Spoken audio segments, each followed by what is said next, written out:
হযরত মুসা আলাইহিস সালাম তিনি এত বড় একজন পয়গম্বর, আল্লাহ রাব্বুল আলামিন হযরত মুসা আলাইহিস সালামের ব্যাপারে বলেছেন, ওয়া কাল্লামাল্লাহু মুসা তাকলিমা। আল্লাহু আকবার। মুসা আমার সঙ্গে সরাসরি কথা বলে। মুসা আলাইহিস সালাম পথ দিয়ে যাচ্ছেন, রাস্তা দিয়ে যেতে যেতে দেখে একটা কবরবাসী, কবরের ভিতরে আযাব, কবরে আযাব দেখে মুসা আলাইহিস সালাম চলে গেলেন। এবার যখন ওই রাস্তা দিয়ে ফিরতেছেন, ফেরার পথে দেখে যে ওই কবরের ভিতরের আযাব গজবগুলো সব মাফ হয়ে গিয়েছে। ওই কবরবাসী শান্তিতে আছে। বলেন কবর আযাব নবী আর রাসূলদেরকে আল্লাহ দেখেন কিনা? কবর আযাব আমাদের সাধারণ মানুষকে দেখান না, কারণ সাধারণ মানুষ যদি কবর আযাব দেখতে পায় তাহলে এই জমিনের ভিতরে আর তার বাবাকে, মাকে, স্ত্রীকে, সন্তানকে আর রাখবে না। এজন্য সাধারণ মানুষকে কবরের কঠিন আযাব আল্লাহ পাক দেখার সুযোগ দেন না। নবী আর রাসূলদেরকে কেন দেখান? নবী আর রাসূলরা কবর আযাব দেখে উম্মতদেরকে জানাতে পারবে, উম্মতরা জানতে পারবে, সতর্ক হতে পারবে। আমি যে ঘটনাটা শোনাচ্ছি গল্প না, কোন কাল্পনিক কিচ্ছা না। তাফসীর ইবনে কাবীর থেকে শোনাচ্ছি, তাফসীর ইবনে কাবীর থেকে আপনাদেরকে এই ঘটনাটি শোনাচ্ছি। এই তাফসীর ইবনে কাবীরের ভিতরে উল্লেখ হয়েছে, মুসা আলাইহিস সালাম যখন আসছেন, আরে দ্বিতীয়বারে তিনি দেখতে পান কবরের শাস্তি সব মাফ হয়ে গিয়েছে। কবরবাসীকে ডাক দিয়ে বললেন, ওহে কবরবাসী রে, বলো বলো, আমি যখন যাই তখন তোমাকে দেখি আল্লাহ রাব্বুল আলামিনের तमाम রকম আযাব গজবে পাকড়াও করে ফেলেছে, আর এখন ফেরার পথে দেখি তোমার কবরটি শান্তিতে ভরপুর হয়ে গিয়েছে। বলো কারণটা কি? তোমার কাছ থেকে কারণটি জানতে চাই। হযরতে মুসা আলাইহিস সালামকে বললেন কবরবাসী, ও আল্লাহর পয়গম্বর, আমি যখন দুনিয়া থেকে চলে এসেছি আমার কোনো সন্তান সন্ততি ছিল না, আমার স্ত্রীর গর্ভে একটি সন্তান ছিল, সেই অবস্থাতে দুনিয়া ত্যাগ করে চলে এসেছি পরপারে। আমার সন্তানটি জন্মগ্রহণ করেছে আমার অকষ্টে। আমার সন্তানের যখন 5-6 বছর বয়স হয়ে গেল তখন আমার সন্তানকে মাদ্রাসায় ঢুকিয়ে দিল আমার স্ত্রী। আমার এতিম সন্তান যখন মাদ্রাসায় চলে এলো, মাদ্রাসায় আসার সঙ্গে সঙ্গে মাদ্রাসার শিক্ষক, মাদ্রাসার আলেম আমার সন্তানকে পড়ালো, আউযু বিল্লাহি মিনাশ শাইতানির রাজীম, বিসমিল্লাহির রহমানির রহিম। আমার সন্তানকে যখন বিসমিল্লাহর সবক দিল, মাদ্রাসার প্রথম সবক, আমার আল্লাহ রাব্বুল আলামিন আযাবদাতা ফেরেশতাদেরকে বলে দিলেন, ও আমার ফেরেশতারা রে, আর দেরি করা যাবে না। আমার বান্দার এতিম সন্তান যখন মাদ্রাসায় ঢুকে, মাদ্রাসার প্রথম সবক বিসমিল্লাহির রহমানির রহিম। যখন এ সবক পড়েছে, আমি আল্লাহ রহমান, আমি আল্লাহ রহিম, আমার নাম যখন উচ্চারণ করলো, আমার সিফাতি নামের বরকত যখন সে তেলাওয়াত করলো, আমি আমার এতিম বান্দার বিসমিল্লাহির রহমানির রহিম বলার খাতিরে আমার রহমান আর রহিম নামের জোশ মেলেছে, আমি আর দেরি করতে পারি না রে। আমার বান্দার সন্তান আমার জমিনে মাদ্রাসাতে বিসমিল্লাহির রহমান বলে ডাক দিবেন, রহিম বলে ডাক দিবেন, আর আমি আল্লাহ কেমন করে সহ্য করতে পারি, তার পিতার উপর আযাব গজব জারি রাখি। আল্লাহু আকবার। তাহলে মাদ্রাসার মর্যাদা, ছাত্রী দেওয়া, ছাত্র দেওয়া ফজিলত আছে কি নাই? তাফসীর ইবনে কাবির থেকে শোনালাম। এজন্য এই মাদ্রাসায় যদি আপনারা মেয়েটি দেন, মেয়েটি যদি কোরআন শিক্ষা দিতে পারেন, আল্লাহর দ্বীন শিক্ষা দিতে পারেন, আর সৎ পাত্রস্থ করতে পারেন, আল্লাহর নবী সাল্লাল্লাহু আলাইহি ওয়াসাল্লাম বলেছেন তার জন্য একটা জান্নাতের জিম্মাদারি হয়ে গেল। সুবহানাল্লাহ।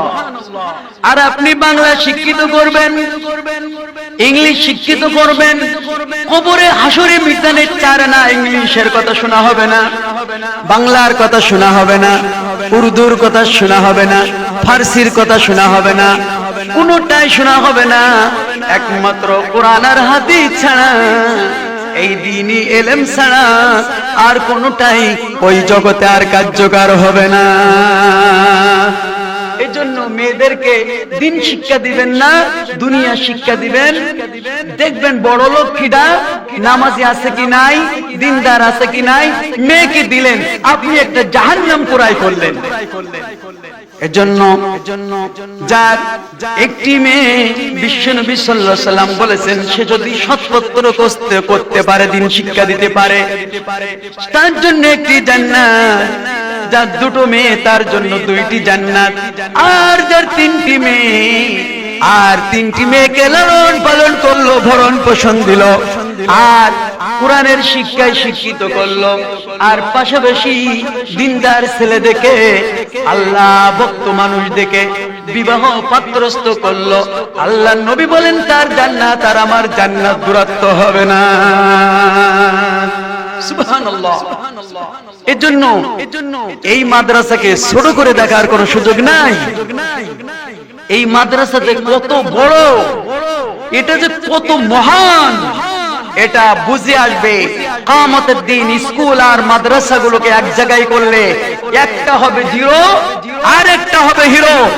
একটার মর্যাদা চলে যাবে আকাশচুম্বী, আর একটার মর্যাদা নেমে যাবে জমিনের তলে, জমিনের নিচেই চলে যাবে, মর্যাদা সমান হবে না। এজন্য তো আল্লাহ রাব্বুল আলামিন নিজেই উপমা দিয়েছেন, ওয়ামা ইয়াস্তাউিল আমা ওয়াল বাসীর, ওয়ামা ইয়াস্তাউিল আমা, যার অন্ধ চোখ আর বাসীর, যার ভালো চোখ সবকিছু দেখতে পারে, আল্লাহ বলেন এই দুইজন কি সমান হবে? আল্লাহর কথাটা এমন, অন্ধ আর চক্ষুষ্মান কি কোনোদিন সমান? যেমন চোখালা আলো থাকলেও দেখতে পারে, অন্ধকার থাকলেও কিছু দেখে পথ চলতে পারে, আর অন্ধর জন্য অন্ধকারও যেমন আলো তেমন। এজন্য অন্ধ লোক আর চক্ষুষ্মান লোক, এই দুটোর ভিতরে পার্থক্য হলো একজন আলিমা, একজনের কোরআনের জ্ঞান যার, তিনি হলো চক্ষুষ্মান, আর যার কাছে আল্লাহর কোরআনের ইলম নাই, সে যত বড় শিক্ষিত হোক, ওয়া পাস হোক না কেন, সে একটা আল্লাহর ভাষায়, কোরআনের ভাষায়, রাসূলের ভাষায় মূর্খ ছাড়া আর কিছু নয়। এজন্য সে অন্ধ। আল্লাহ এই উপমাটা দিয়ে পরবর্তীতে আয়াতে বলতেছেন, ওয়ালাজ যুলুমাতু ওয়ালান নূর। আল্লাহু আকবার। ওয়ালাজ যুলুমাত, আল্লাহ বলেন অন্ধকার আর আলো, এই দুটো কি সমান? আল্লাহ আগে উপমা দিয়েছেন চোখ আর যার চোখ নাই, আর এবার বলতেছেন ওয়ালাজ যুলুমাত ওয়ালান নূর, যার ভিতরে অন্ধকার আছে আর যে জায়গায় আলো আছে, এই আলো আছে বলে আমরা পথ চলে আসতে পারছি। আলো যদি না থাকে, বিদ্যুটে অন্ধকার থাকে, তাহলে পুকুরে পড়তাম, খালে পড়তাম, মরণ হতো। এই জন্য যার কাছে এলেম আছে, যাকে আপনি এই মাদ্রাসায় ভর্তি করছেন, সে হলো আলো আল্লাহর ভাষায়। আর যার কাছে এলেম নাই, যে মেয়েটা দিয়েছেন বাংলা ওয়া কা খা সরেয়া এগুলো পড়ছে, ইংলিশ পড়ছে, কিন্তু কোরআন নাই, এটা হলো অন্ধকার আল্লাহর ভাষায়। এই অন্ধ আর এই আলো, আল্লাহ বললেন সমান হতে পারে?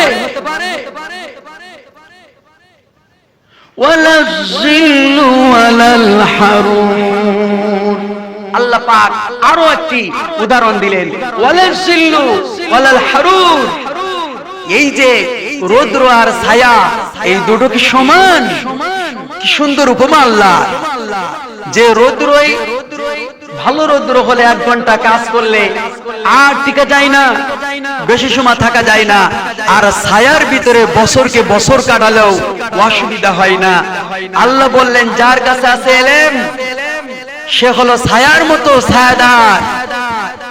আর যার কাছে নাই এলেম, আল্লাহর এলেম, রাসূলের এলেম, সে হলো রৌদ্রর মতো।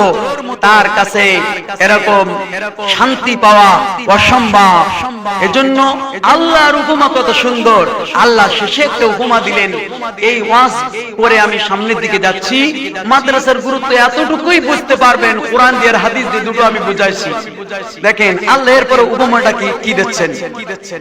ওয়ামা ইয়াসতাবিল আহইয়া ওয়ালাল আমওয়াত। আল্লাহ বলেন জীবিত মানুষ আর আমওয়াত, মৃত্যু মানুষ কি সমান হতে পারে? আপনারাই বলেন, মৃত্যু মানুষ, সারা পৃথিবীর মানুষ মরা, আর একটা মানুষ জিন্দা। বলেন এই জিন্দা মানুষের মূল্য বেশি না এই মৃত্যু মানুষের মূল্য বেশি?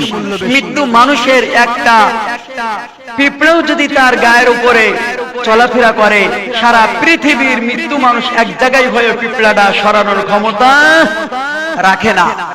এইভাবে করে আর একটা জীবিত মানুষ যদি ছোট্ট হয়, তারপরও সে পিঁপড়া কেন, সে বড় বড় জিনিস সরায় দেওয়ার সক্ষমতা রাখে।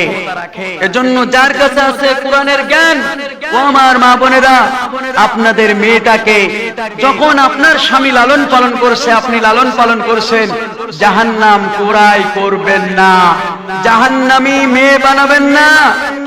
আপনি ল পাস করাইয়া আপনি দিচ্ছেন একজনের কাছে পরের ঘরে, আপনার এই দেওয়াটা তো আপনার বাড়ির কাজে আর মেয়েটা আর আসছে না, পরের কাছে দিতেই যখন হচ্ছে, দেওয়াটা যেন আপনার কাজে যখন দুনিয়া না আসছে, তখন আপনার জন্য এই মেয়েটা লালন করা জান্নাত হয়ে যায়।